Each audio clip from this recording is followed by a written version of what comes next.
Alors aujourd'hui, le chômage remonte depuis 2023 parce que globalement, la productivité du travail qui était en baisse, et donc les gouvernements avaient réussi à enrichir la croissance en emploi, est en train de repartir. Donc ça veut dire quoi? Ça veut dire que lorsque vous avez de la productivité sans croissance économique, ça veut dire que les chefs d'entreprise sont en train de finalement détruire de l'emploi. Et ce que l'on observe, c'est à peu près une centaine de milliers d'emplois détruits dans les salariés privés depuis maintenant 2 ans.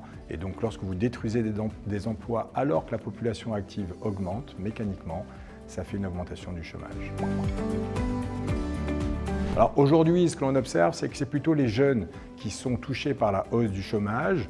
Depuis 2023, 60% de cette hausse du chômage est liée au chômage des jeunes, mais petit à petit, on s'aperçoit que c'est aussi le chômage des peu qualifiés qui est en train de repartir. Donc jeunes et peu qualifiés, aujourd'hui, est la grande explication de la hausse du chômage.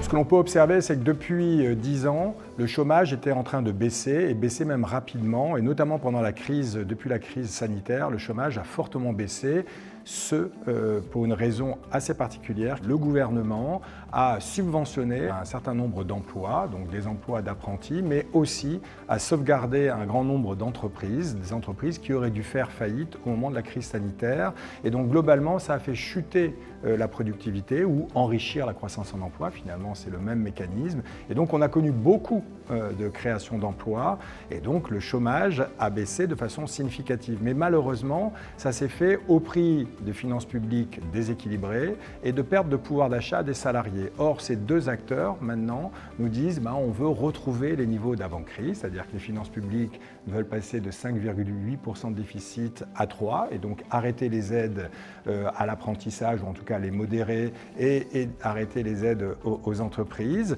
Et de l'autre côté, les salariés réclament des hausses de pouvoir d'achat. Et donc, lorsque vous augmentez les salaires, les entreprises se mettent un tout petit peu à ajuster l'emploi à l'activité. Donc il y a des gains de productivité qui redémarrent. C'est plutôt une bonne nouvelle, mais lorsque les gains de productivité redémarrent dans un moment où la croissance est atone, ça fait malheureusement des destructions d'emplois et donc une hausse du chômage.